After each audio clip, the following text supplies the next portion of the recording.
Assalamualaikum warahmatullahi wabarakatuh. Saya Iin Rosidah, calon guru penggerak angkatan 11 dari Kota Tangerang. Video ini yang akan saya tampilkan adalah video kegiatan Lokakarya 3 calon guru penggerak angkatan 11 kelas P Kota Tangerang yang diselenggarakan pada hari Sabtu 14 September 2024. Di mana pada video ini adalah saya sebagai guru model untuk mempresentasikan modul ajar berdiferensiasi dan mengintegrasikan pembelajaran sosial dan emosional ke dalam modul ajar. Itu dapat sertifikatnya baru 15. Karena semenjak masuk di CGP jelas satu pun bertambah gitu. Kebagian waktu. Enggak kebagian waktu. Ya sebenarnya masih sama-sama belajar. Saya juga masih banyak belajar. Jadi apa yang saya tampilkan ini mungkin nanti banyak masukan dari teman-teman. Jadi saya tidak merasa benar sendiri, tapi saya sudah berusaha dengan baik semaksimal mungkin untuk mengintegrasikan KSE juga. Kalau yang di PMM itu kan belum KSE Bu. Jadi yang ini mencoba dari modul 2.2 ini menambahkan mengintegrasikan KSE, PSE. Ini modul saya Jaringin. pakai itu Bisa pakai itu. pointer itu. nggak biasa. Ini aja kali Pak. Ini aja. Ngapain itu Bang? Ya, modul ajar saya kebetulan mengajar seni rupa. Jadi modul ajar seni rupa berdiferensiasi dan mengintegrasikan pembelajaran sosial dan emosional. Ini pertama. Di sini ada capaian pembelajaran ya. Itu yang sudah ada di yang tidak bisa kita ganti-ganti. Capaian pembelajaran. Tujuan pembelajaran seperti biasa, kemudian konsep utama dan esensial. Itu siapa sih kali ini?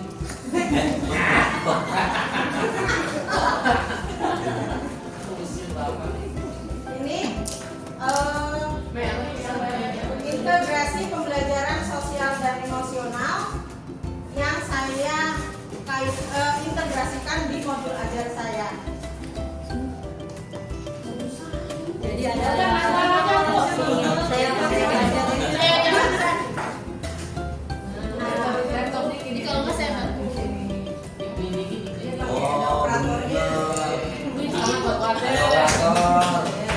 ya, soalnya kalau di sekolah biasanya saya presentasinya sambil duduk. Kalau enggak nanti berdiri saya ini Bu, bisa sambil tidur. sambil main lanjut ya. Integrasi PSE yaitu yang saya integrasikan ada kesadaran diri. Tujuan yang akan dicapai yaitu mengidentifikasi emosi dan potensi dalam diri, kemudian menghubungkan perasaan, pikiran, dan nilai-nilai yang ada dalam diri. Kompetensi sosial emosional yang kedua, manajemen diri dengan tujuan mengelola emosi yang dirasakan, menunjukkan disiplin dan motivasi diri, merancang tujuan pribadi dan bersama, merancang dan mengorganisir kelompoknya, dan mengendalikan diri saat bekerja dengan kelompoknya. Lalu kompetensi sosial emosional yang ketiga yaitu kesadaran sosial dengan tujuan mempertimbangkan pemikiran atau pandangan orang lain dan mengakui kemampuan atau kekuatan temannya atau orang lain. Lalu keterampilan berelasi yaitu dengan tujuan berkomunikasi dengan efektif, mempraktikkan kerjasama tim dan pemecahan masalah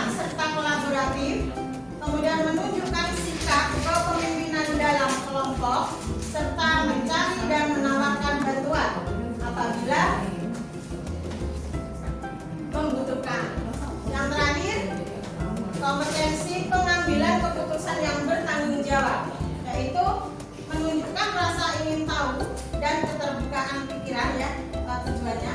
Kemudian tujuan kedua mengidentifikasi mengenai solusi dari masalah pribadi dan sosial, serta berlatih membuat keputusan beralasan atau masuk akal, serta menganalisis informasi, data dan fakta. Lalu untuk di sini nanti ada bagian tulisan merah dan tulisan biru. Tulisan biru yang diferensiasi yang konten, proses dan produk. Lalu kalau yang merah ini berkaitan dengan KSE. Ya, yang pertama, peserta didik memasuki kelas dengan menuliskan perasaannya menggunakan post-it dan menempelkan pada tempat yang sudah disediakan. Ini termasuk kesadaran diri, yaitu mengenali emosi yang ada dalam diri. Jadi mungkin kita sebagai guru mempersiapkan kertas plano, kemudian emosi anak nanti yang sudah ditulis ditempel. Jadi kita tahu anak-anak dalam keadaan apa. Mungkin ada yang sedih, ada yang bahagia, ada yang sedang sakit kepala mungkin, ada yang lapar dan sebagainya. Lalu yang kedua, peserta didik dan guru saling mengucapkan salam, kemudian berdoa dan menanyakan kabar dan mengajak anak untuk latihan pernapasan. Ini merupakan manajemen diri, jadi mengelola emosi yang ada dalam diri. Kemudian lanjut ice breaking untuk membangkitkan semangat. Ini juga manajemen diri, mengelola emosi yang ada dalam diri. Seperti biasa, setelah itu persepsi, kemudian penjelasan materi. Nah, materi ini menggambar atau melukis, jadi boleh memilih. Nah, menggambar sendiri itu banyak macamnya.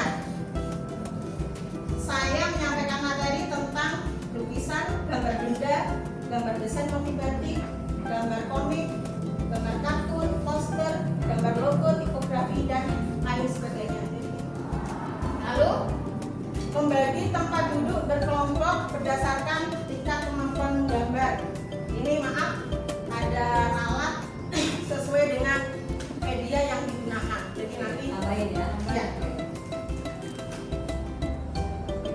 Jadi tidak yang pintar gambar yang tidak bisa menggambarkan, tapi dengan media kesamaan media yang digunakan. Pakai media lampu ya. Ya. Lalu ada proses dulu ya, bukan? Oh udah ya, diferensiasi proses yang tadi yang kami membagi kelompok kan? Ya.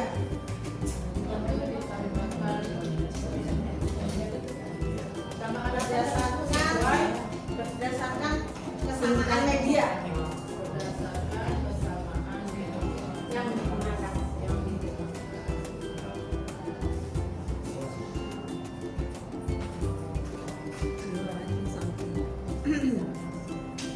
Kemudian ada refleksi, berdoa dan salam, itu pertemuan yang pertama. Lanjut ke pertemuan kedua, tadi masih sama, kemudian setelah speaking ya, duduk berkelompok sesuai dengan yang sudah dibagi, tetapi tugas tetap mandiri. Ini diferensiasi proses dan keterampilan berelasi, mengembangkan relasi atau hubungan positif antar teman. Kemudian menyiapkan bahan dan alat sesuai pilihan masing-masing, sesuai kemampuan dan minatnya atau minatnya, ini diferensiasi proses. Lalu memberikan pengertian kepada murid untuk meminjami temannya yang tidak membawa bahan dan alat, khususnya yang media pewarna yang digunakan, serta membantu temannya kalau kesulitan dengan cara memberitahu atau mencontohkan teknik yang benar dalam menggambar. Ini kesadaran sosial, jadi manusia itu tidak bisa hidup sendiri, jadi saling membantu. Jadi teman yang satu di saat kesulitan bisa dibantu dengan temannya yang bisa, yang lain. Kemudian mulai mengerjakan dari langkah awal sampai selesai sesuai dengan medium atau teknik dan gaya yang digunakan. Ini masih masuk di proses diferensiasi. Ini yang pertemuan ketiga masih sama awal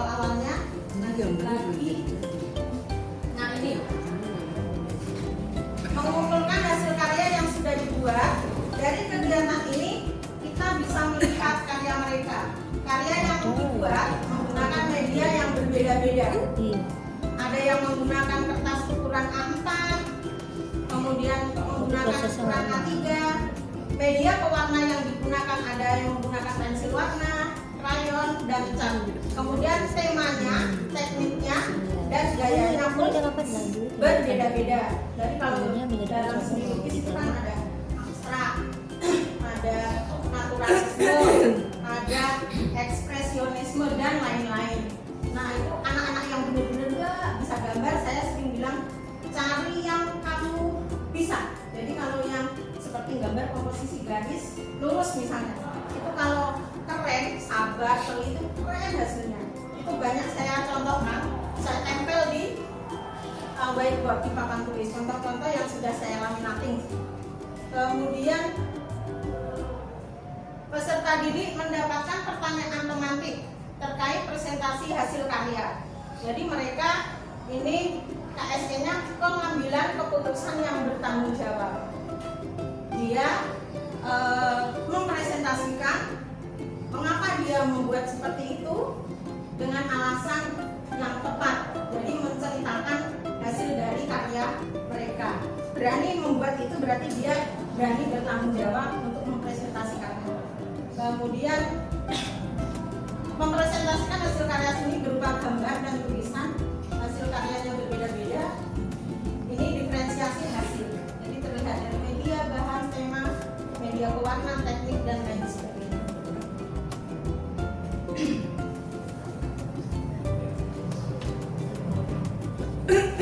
Itu nilai-nilai yang saya integrasikan di modul ajar saya, Bapak Ibu. Mungkin ada tambahan karena sama-sama belajar. Saya juga masih belajar. Oke, tangan teman-teman saya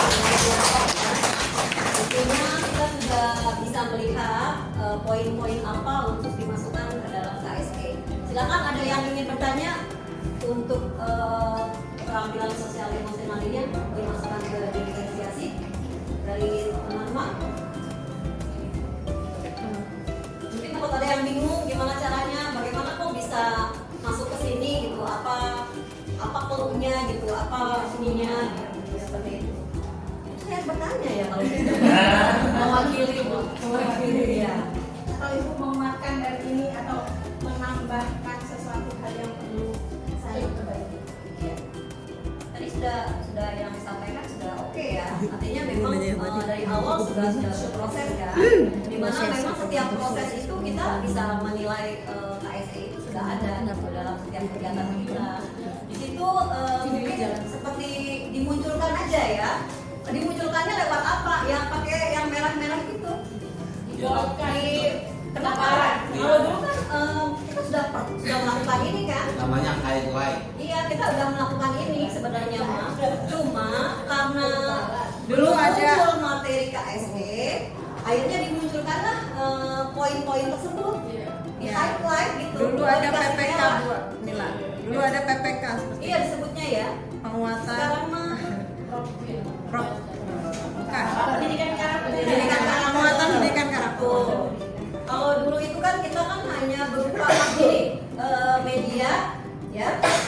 Kalau di SD tuh RPP media, terus metode, baru terus yang sesuai dengan ini pendidikan karakter, baru terus bentuk-bentuk. Tapi kalau ini lebih kepada memunculkan di materi KSE, akhirnya dimunculkanlah poin-poin tersebut. Di highlight gitu. Dulu ada dikasih PPK merah. Bu Mila. Dulu ada PPK seperti Iya disebutnya ya. penguatan Sekarang mah Prof. Bukan. Pendidikan karakter. pendidikan karakter. Penguatan pendidikan karakter. Tuh. Kalau dulu itu kan kita kan hanya berupa gini, media, ya. Kalau di SD tuh RPP media, terus metode, baru terus yang sesuai dengan ini pendidikan karakter, baru terus bentuk-bentuk. Tapi kalau ini lebih kepada memunculkan di proses-prosesnya kan. Kalau ini maksudnya sini gitu, tinggal dimerah-merahin seperti itu. Ya, kemarin yang diferensiasi yang konten, proses sama produk juga sendiri-sendiri. Ya, silakan. Mungkin nanti kalau misalnya di bawahnya kasih keterangan mengenai warna tersebut. Jadi saya pengarahannya kemarin itu keterangan itu Ya, biar terlihat lebih terlihat gitu. Jadi RPP-nya jangan warnanya hitam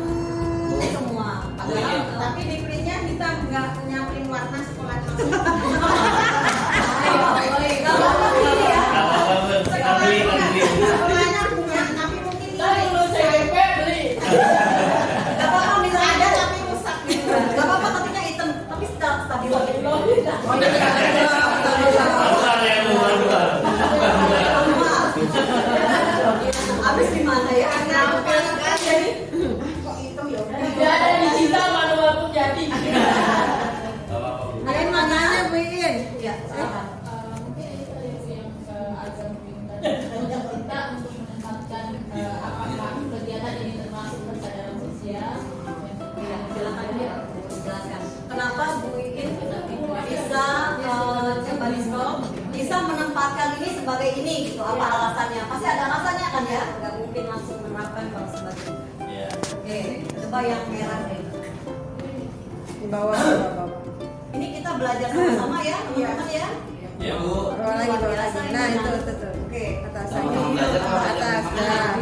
kenapa disebutnya kesadaran diri? Kan? Enggak, karena yang untuk emosi itu kan dia berarti sadar. Oh saya sedang bahagia, pasti sadar. Kalau yang nggak sadar berarti ada tanya. Iya. Mungkin ada yang berbohong, mungkin dari dia mungkin sedih tapi nulis Pura-pura bahagia. Pura-pura. Kita juga begitu sering kan ada foto pura-pura bahagia gitu. Ya. Kemudian salam, berdoa, menanyakan kabar, mengajak anak untuk latihan pernapasan. Jadi kan latihan pernapasan yang seperti tadi kita praktekkan itu kan juga termasuk mengelola emosi yang ada dalam diri. Jadi mengelola emosi yang ada dalam diri itu di KSE-nya masuk ke manajemen diri. Menurut saya.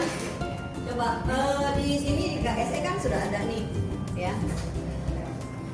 Nah itu, tapi itu juga bisa kesadaran diri. Ya.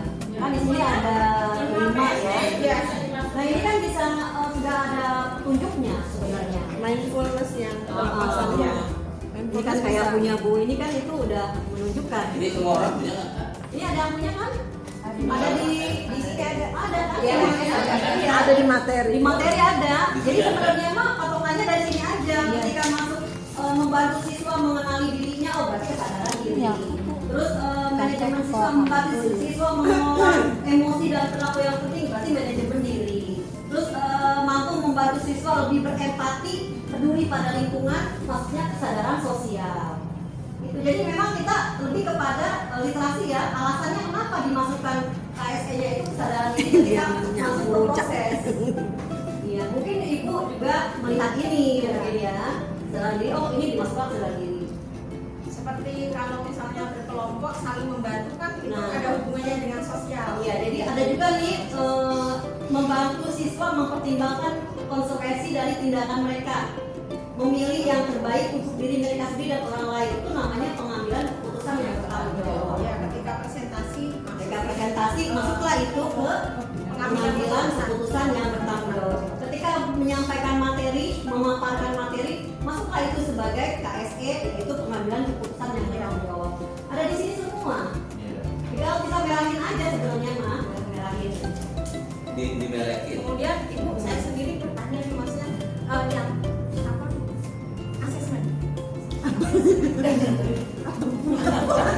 Saya mau buka baju.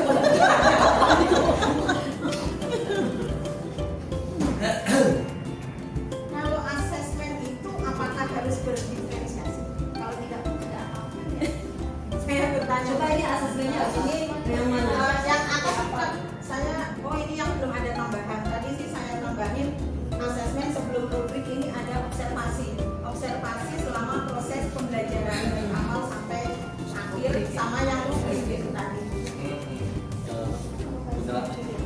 Saya ngomong. Jadi gini Bu ya, diferensiasi itu bukan alat untuk mengukur pencapaian hasil belajar siswa. Jadi kalau metode diferensiasi itu untuk mengukur seberapa jauh anak itu semangat untuk belajar. Kesiapan dia. Betul. Jadi kita berinisiatif pakai diferensiasi itu untuk membuat anak itu bahagia belajar. Pada saat asesmen nanti akan kelihatan apakah diferensiasi itu bisa meningkatkan hasil belajar atau tidak. Kalau masalah untuk hasil belajar semuanya sama, yaitu dengan menggunakan kriteria sedang mudah baik, nah, kayak gitu lah. Terus kualitas yang kita udah punya itu ya, sehingga ketika akhir pelajaran dalam refleksi kita termasuk asesmen, ya asesmen otomatis akan membuat perbedaan diferensiasi itu sendiri.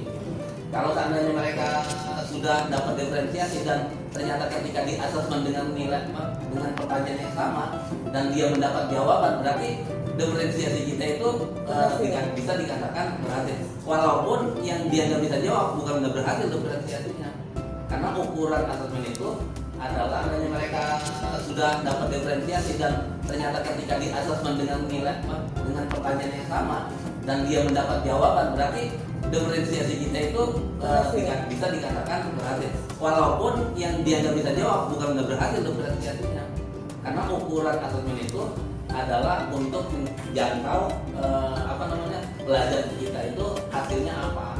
Sementara diferensiasi bukan untuk menjangkau, bukan untuk penilaian kayak gitu. Cuman masalahnya kalau dipergunakan diferensiasi itu bisa mencapai membantu hasil belajar, mungkin Hasil itu yang dan memang ternyata secara prakteknya diferensiasi itu adalah bagian yang paling cocok gitu untuk meningkatkan hasil belajar siswa gitu, dengan cara diferensiasi gitu. Karena memang berupa pengalaman kali ya, mungkin kalau teman-teman yang baru ibaratnya yang baru memahami apa itu berdiferensiasi agak kesulitan juga, dianggapnya terlalu melelahkan, apalagi yang sudah ada di zona nyaman. Itu tuh ngajar itu yang seingatnya aja, buka halaman 7, 1 sampai 10, kerjakan pulang, kan gitu kan? Nah, itulah yang dikatakan kenapa kita memakai berdiferensiasi ya, karena memang kita ingin pembelajaran itu yang berpihak gitu.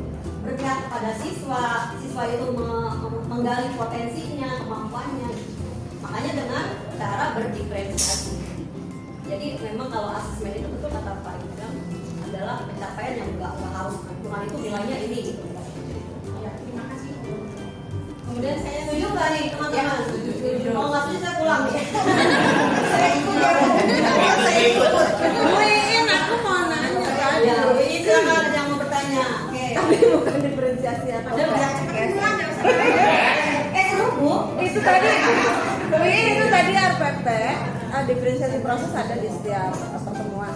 Berarti itu produknya di akhir di pertemuan keempat ya. Berarti mereka ngerjain dari pertemuan pertama kedua, ketiga itu masih dengan media yang sama, dengan ini yang sama, lukisan yang sama atau gimana? Iya, kan pertama tadi teori dulu menerangkan. Kedua, pertemuan kedua proses dari awal sampai akhir. Yang ketiga dua bulan. Enggak, dikumpulin yang kedua selesai. Ketiga lalu dipresentasikan. Terus berbagi pengalaman ke teman-teman semua. Karena mungkin saya pelajarannya seni rupa ya, jadi berbeda juga kalau teknik Bapak itu saya tidak paham. Jadi saya bilang antara kamu yang pintar gambar, yang hobi gambar, yang jago gambar dengan yang tidak bisa menggambar, tidak ada yang terbebani. Saya bilang begitu. Jadi saya terangkan begini semampunya dia sampai diferensiasi yang kontennya yang dia bikin nanti apa itu bebas. Kalau anak SMA, Asalkan dengan usaha yang maksimal. kalau anak SMA ngomong gini nih, kalau mau lihat juga nggak apa-apa kan Bu? Lihat juga nggak Ya, apa-apa. Bapak Ibu saya bisa Kalau anak SMK beda lagi, yang penting ngerjain. Dia sebenarnya menakut dirinya gitu, takut salah gitu. Bu, ulangi lagi Bu ke kamera Bu. Saya setuju. Tadi Bu Iin, jadi gini, tindakan Bu Iin untuk memastikan anak itu nyaman itu udah oke. Jadi gini, jangan sampai anak itu merasa kayak kayak ibu tadi ya. Jadi apa Bu? Nah, kita harus mengantisipasi untuk anak-anak yang metodenya kayak gini, sehingga dia nggak akan mengarah ini ya. Jadi kita udah dari awal udah bilang, kamu jangan merasa terbebani dengan pembelajaran yang kita lakukan, gitu kan, supaya kamu dapat nyaman apapun hasilnya. Sebetulnya kerja kamu gitu kan. Jadi ada sebuah keyakinan pada anak itu bahwa guru nggak akan marah dengan hasil apapun asalkan kerja baik. Dia mau melakukan. Itu penting itu penting itu. Lalu yang terakhir saya sering begini. Nah, pembelajaran pada hari ini apakah kalian senang tahu dia mungkin senang beneran atau Pilihannya bahasa senang atau tidak, itu senang katanya. Jadi memang dari awal jangan sampai ada yang merasa terbebani ketika Makanya jangan ngasih pilihan. Apakah senang hari ini senang gitu kan? Iya. Karena bukannya senang. yang enggak senang siapa ya. Tapi pelajaran seni itu itu menyenangkan Bu. Gak ada yang gitu, gak kayak pelajaran matematik.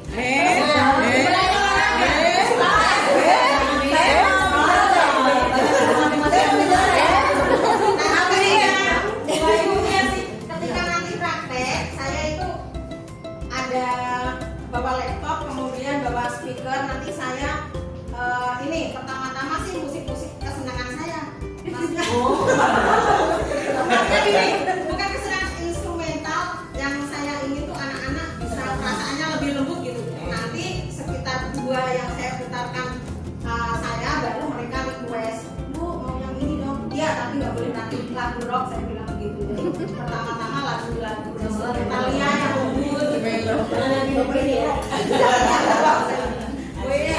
Kalau kalimat yang tadi Bu Yun sampaikan, pengusaha namanya apapun hasilnya nggak apa-apa. Itu bagi yang tidak bisa. Itu bagi pelajaran seni budaya.